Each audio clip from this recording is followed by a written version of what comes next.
Hello बच्चों, let's see this question. The question says that evaluate 0 to 1 e raised to the power 2 minus 3x dx as limit of a sum. अब जैसा कि हम जानते हैं कि इंटीग्रेशन a से b fx dx जो होता है that is b minus a limit n tends to infinity 1 upon n into f of a plus f of a plus h और ऐसे करते करते कहाँ तक f of a plus n minus 1 into h तक यहां तक ये जाती है सीरीज।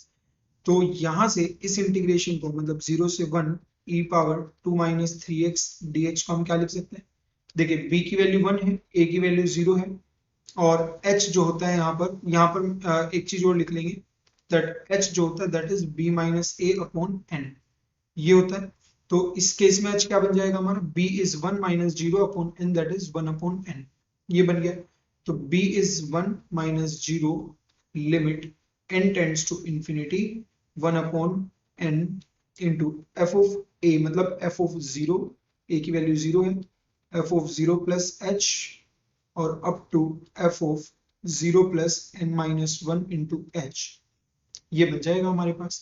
तो हम इसको क्या लिख सकते हैं, ये बन जाएगा limit n tends to infinity 1 upon n f of 0 f of 0 कितना होगा e power 2 minus 0 that is e power 2 f of 0 plus h मतलब e power 2 minus 3h e power 2 minus 3h plus f of 0 plus 2h मतलब e power 2 minus 3 into 2h that is 2 minus 6h और ऐसे करते करते e raised to the power 2 minus 3 into n minus 1 into h ये बन जाएगा। तो हम यहाँ से क्या लिख सकते हैं limit n tends to infinity 1 upon n into देखिए e पावर 2 अगर हम कॉमन ले लें तो अगर हम ई स्क्वायर इसमें से कॉमन निकाल लेते हैं बाहर ई स्क्वायर तो यहाँ बचेगा 1 यहाँ E power minus three H E power minus six H और ऐसे चलता जाएगा।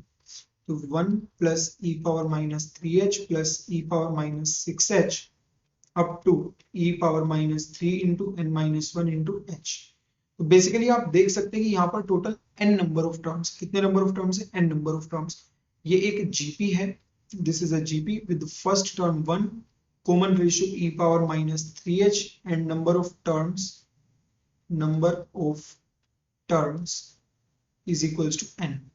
तो इस जीपी का सम हमें लिखना आता है तो हम इसको क्या लिख देंगे limit n tends to infinity e square upon n into a into 1 minus r की power n upon 1 minus r ये हो जाएगा।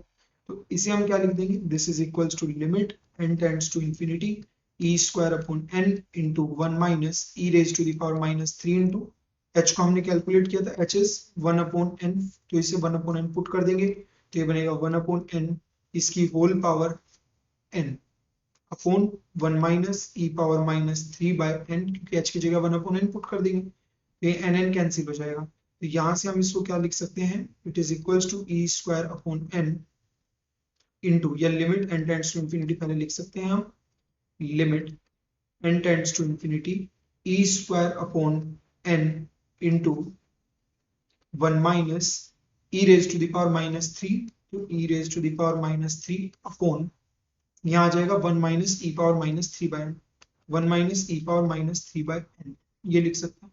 इसको लिख सकते हैं ई स्क्वायर इंटू 1 माइनस ई पावर माइनस थ्री इंटू इस 1 अपॉन एन को हम लिख सकते हैं ऊपर की तरफ upon 1 minus E power minus three upon n.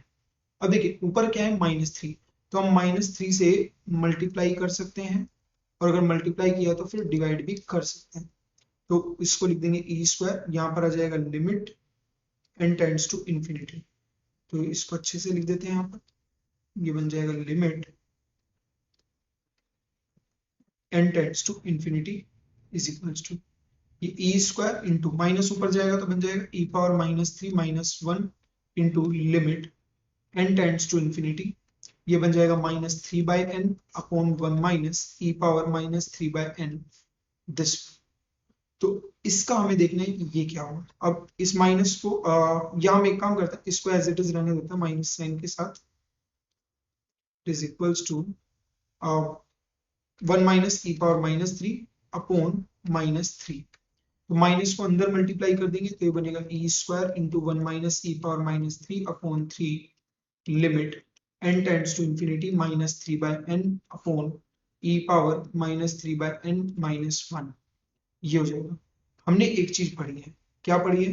That limit x tends to 0 x upon E power x minus 1, ये हमेशा कितना होगा? 1 होगा। तो इसी चीज का यूज करके आप अगर ध्यान से देखें तो जब आपका n टेंड्स टू इंफिनिटी है तो 3 बाय n टेंड्स टू 0 होगा, minus 3 by n tends to 0। तो ये भी ऊपर वाला भी 0 और ये भी डिनोमिनेटर भी 0।